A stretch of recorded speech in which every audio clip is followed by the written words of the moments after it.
you and I know that in reality the War of 1812 was a tie, basically. Nothing really changed. There were no major consequences. But this didn't stop Americans from claiming a great victory, a second great victory, over the most powerful nation on the planet, the United Kingdom. And it led to a period of intense nationalism, a great national pride in America. But the War of 1812 did more than that. It exposed weaknesses in the American system, weaknesses in things like transportation and finance. The first bank charter had expired. Hamilton's Bank had expired. It had only been chartered for 20 years. And it was not rechartered.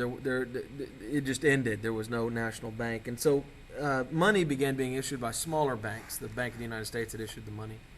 And this led to mass confusion and inflation as there was lots and lots of different currency and nobody was quite sure what it was worth. This also created the problem of counterfeiting. If you don't have one currency that everybody recognizes, it becomes fairly easy to make fake currency.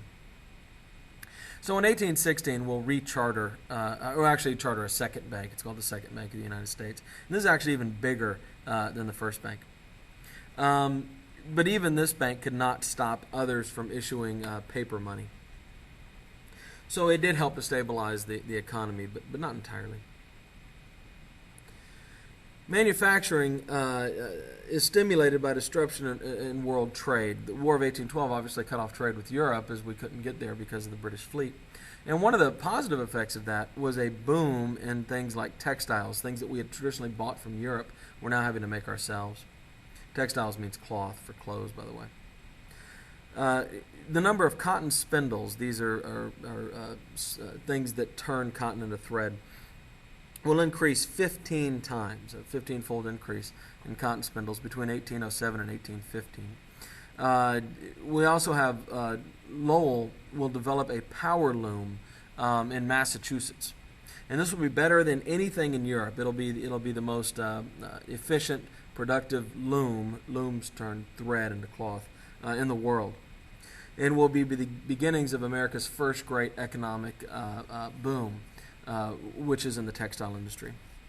We also pass a protective tariff. We put large taxes on goods coming in from Europe, so people will be forced to buy the American good because they can't afford the European good.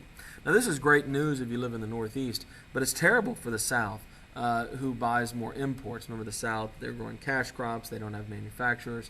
And so tariffs will generally be popular in the North where they make the stuff, but unpopular in the South where they tend to have to buy the stuff and pay the higher prices.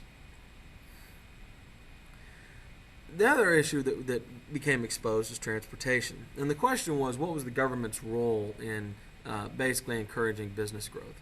Should the government fund what were called at the time internal improvements, or things like roads in the case here? The sale of Western land paid for the federal government to build a road. It's called the National Road, and it ran from Washington, D.C. Into Ohio, and eventually into what is today Indiana. Illinois. Some states also financed roads. Pennsylvania had built something called the Lancaster Pike. But these were toll roads. You had to pay to use them. But they were built by the government. Others argued that this was a place for private industry, that this shouldn't be being done with government money. We're also going to see the beginning of steamboats. We'll talk more about them later. And they created cheap shipping from Pittsburgh all the way down to New Orleans. And if you're a country that is growing a lot of crops in its interior, in its west or its south, the ability to get those crops to market is vital. And so this transportation network is absolutely necessary for us to become a significant economic power. But one problem was the Appalachian Mountains. We had no real way to get across these mountains that run there kind of on the edge of Virginia there and all the coastal states. And so there began to be a divide between the east and the west, which were not connected through any transportation throughway. John C. Calhoun, one of those war hawks we talked about last time, will push a bill through Congress to fund improvements on coastal roads, but Madison will veto it. Remember, the Democratic Republicans at this time believe in small government. They don't want the national government doing all these things. And so despite building this national road, the reality is that the argument at the time is this should be done by either state and local governments or done by private companies, improving the transportation system. And so the federal government doesn't do much beyond this national road to improve transportation. We're growing. By 1820, the West is actually growing faster than the East. Between 1800 and 1820, the U.S. population doubles from 5.3 million to 9.6 million. Still only about half of what's in New York City today, but big for the time. The East is, of course, filling up. The land is largely owned. Large plantations dominate the South. So immigrants and young people looking to start a new life head west, as they've done from 1607 when Jamestown is founded. After the War of 1812, of course, we've also pushed the Native Americans out of what we call today the Midwest. And this allows for a rapid expansion into this area here, all the Big Ten football teams, right? Illinois, Indiana, Ohio, what will become Michigan and Wisconsin. And that area grows very quickly. Cincinnati becomes a major city as it's at the juncture of two major rivers. And that becomes the major western city at this time. People out in the West tend to live in things like lean-tos and huts. Of course, they had to get out there and build their own homes, often clear their own land. They lived in extreme isolation. They would usually get there and it would be a wilderness, and they would have to cut the trees down and pull all the stumps to turn it into farmland. They were very communal. Communities would sprout up fairly quickly, and they would gather to help their neighbors. And so you might get together to build a school, all the people in the community, or raise a barn. There's this idea of rugged individualism and everybody doing everything on their own. But historians have shown that really wasn't how it was. In reality, they would team up to do large projects together as a community. Even harvesting would be done kind of as a giant community with everybody helping to harvest everything. Now, what was interesting is these people tended to move out, turn open land or forest into farmland, build a home, and then sell it to a new person coming along, and then move out a little further west and do it all over again. And so it's really the same people just continually moving west, turning it into workable farmland, selling it to somebody who has a little bit of money, and then funding their lives that way. So the actual pioneers, the people who are going out there and creating farms, had this pattern of creating a farm, selling it, creating another farm, selling it, creating another farm, selling it, which is interesting, of course. In the South, we discover the Black Belt, which runs through central Alabama and Mississippi there in the South. And this is an area of very rich black dirt that's extremely good for things like growing cotton. And this is when cotton will begin to become the major crop of the South. And again, this starts with a small farmer who comes in, clears some land, maybe builds a shack, a little hut. And then a wealthy planter will come in and buy the land once it's been cleared off and turn it into a large plantation. The small farmer moves west and does it all over again. They tend to live in log cabins. They would actually start with, like I said, huts or shacks. These would be improved into log cabins, and of course, by the time the wealthy landowners come in, they would begin to build these southern plantations, these mansions that we think of. But that would usually take a few decades before they got to that level of development. The demand for slaves is going to skyrocket after declining a lot in the early 1800s. During this period in the 18 teens, we're going to see the demand for slaves explode as cotton becomes a major cash crop.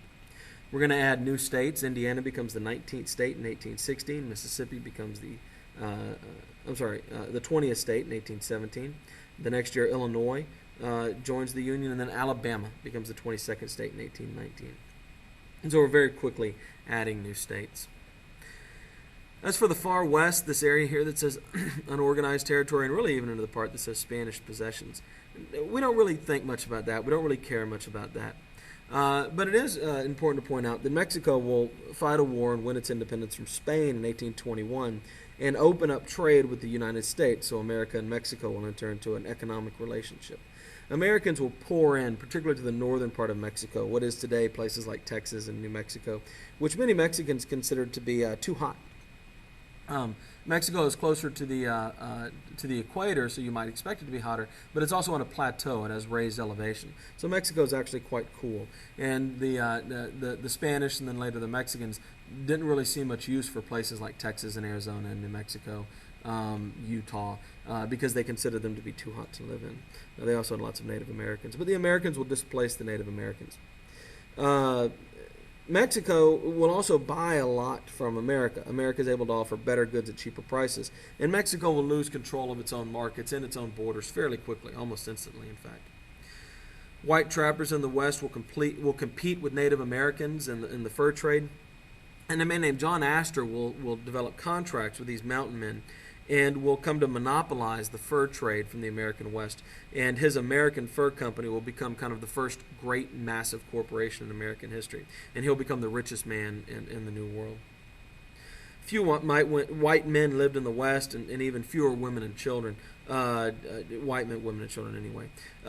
These tended to be mountain men who would go out to remote areas, trap animals for their furs, sell them to something like the American Fur Company. They would intermingle with the Mexicans and the Native Americans, oftentimes marrying and having children, and creating this mixed race white Native American population out in the American West. But still, the population is very small, particularly the white population. Now, back east, nobody thinks much about the American West. Once you get past the Great Lakes, let's say, or once you get to the Mississippi River, that area is just not on people's minds. The U.S. government will actually send Stephen Long into the what we call the Great Plains today, and he will mislabel it. He'll call it the Great American Desert. He goes there at a time of particular drought, and the Great Plains had virtually no trees on them at all. And he will assume from this that there's no rainfall there ever, and it's not good farmland. This is, of course, comical. The Great Plains is one of the great farmlands in all the world. But for generations, Americans will avoid what we call the Great Plains today because of this mistaken notion that it is a vast desert, a wasteland.